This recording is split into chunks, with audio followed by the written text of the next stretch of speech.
Gəlin ateizm etiqadında olan bu şəxsin iddialarına nəzər salaq. Amma kainatın yaranması və yaxud da canlıların yaranması məsələlərində elmi iddialarla dini iddiaların toqquşması və yaxud da kainatda baş verən proseslərin açıqlanmasında dini idrakın yetərsiz qalması və hətta bəzən sorğulamağa maneə törətməsi reallıq və gerçəkdir. Bunu son 100-200 ildə elmin daha azad və daha müstəqil olaraq fəaliyyətdə olduqdan sonra kəşf edilən nüansların və kəşf edilən məlumatların sayının, miqdarının artması ilə əslində dini düşüncənin nə qədər də elmi düşüncəyə maneə olduğunu rahatlıqla görə bilərik. İstər orta əsr kilsə qaranlığında, istərsə də İslam işğalları dövründə. Başlayaq birinci iddiadan. Kainatın, canlıların yaranmasında dini iddialarla elmi iddialar bir-biri ilə toqquşur və bir-birinə ziddir. Bu tamamilə yalandır. İlk öncə bunu deyək ki, din heç vaxt hansısa astrofizikin, bioloqun, astronomun, genetikin işinə maneə törətmir. Əksinə, insanları daim olaraq elmlə məşğul olmağa, araşdırmağa, yaradılışın, canlıların yaranmasını araşdırmağa sövq və təşviq edir. Cəmiyyətin digər fərdlərini də həmən alimlərə dəstək olmağa və hörmət etməyə çağırır.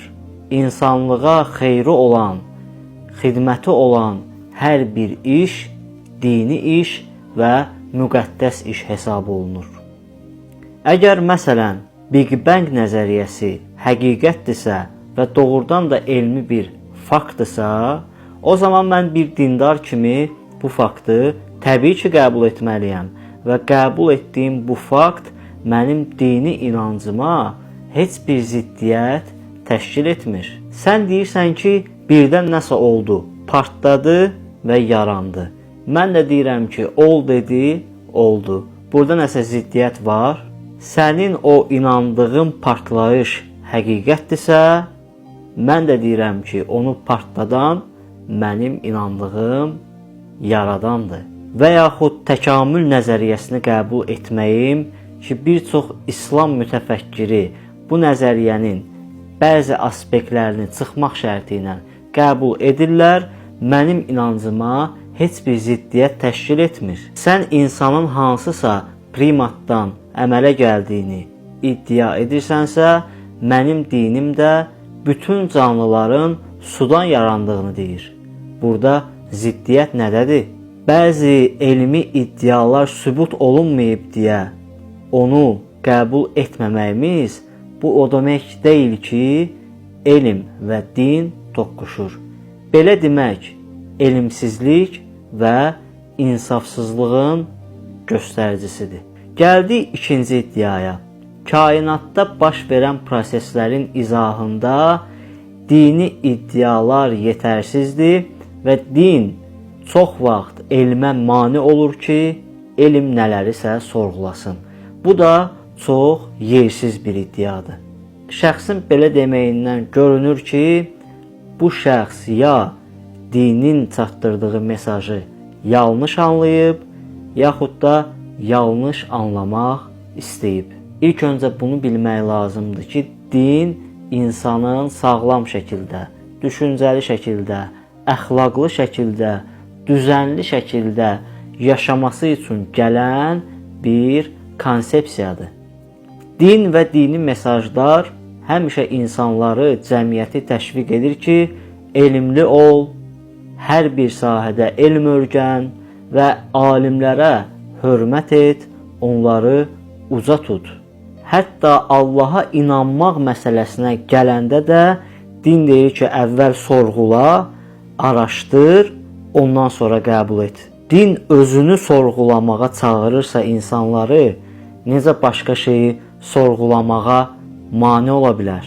İkincisi isə dinin belə bir iddiası yoxdur ki, gəl mən sənə fizikanı, biologiyanı, astronomiyanı, genetikanı və sair elmləri öyrədim. Xeyr, əksinə din deyir ki, get, öyrən. Üçüncü iddiada isə şəxs deyir ki, kilsə islahatları, İslami fəthlər elmin inkişafına mane olub və bu işlər, bu proseslər bitəndən sonra elmdə birdən-birə sıçrayış baş verib və elm son yüzillər ərzində inkişaf edib. Bu iddia onu göstərir ki, bu şəxs ya dindən xəbərsizdir, ya da publikanı ələ almaq üçün bir-birinə dəxli olmayan şeyləri bir-birinə calayır. Bəli, düzdür.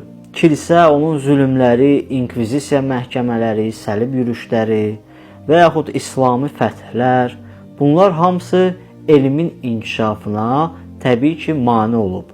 100 illər ərzində alimləri öldürüblər, hər yeri talan ediblər və elm inkişaf etməyib.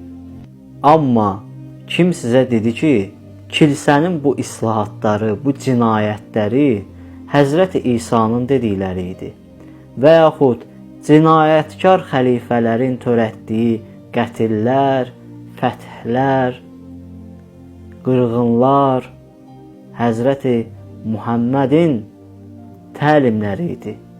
Bunu sizə kim deyir? Baş verən bu cinayətlərin nə Həzrəti İsa'nın, nə Həzrəti Muhammedin dininə yaxından uzaqdan əlaqəsi yoxdur. Bunlar hamısı din adı altında həyata keçirilən siyasi hərəkətlər, cinayətlər idi. Bugün kimsə hardasa baş kəsirsə, qan tökürsə, kiminsə namusuna göz qoyursa, əl atırsa, sən bunu necə dinə calaya bilərsən? Bugün bir ateist əlinə telefon və silah alıb, video çəkiliş edə-edə məscidə girib müsəlmanları öldürürsə, biz deyək ki, bu ateizmin ideologiyasıdır. Bu insafsızlıq və ədalətsizlik olar. Bir kəsi və bir şeyi tənqid edəndə emosiyaları mütləq kənara qoymaq lazımdır.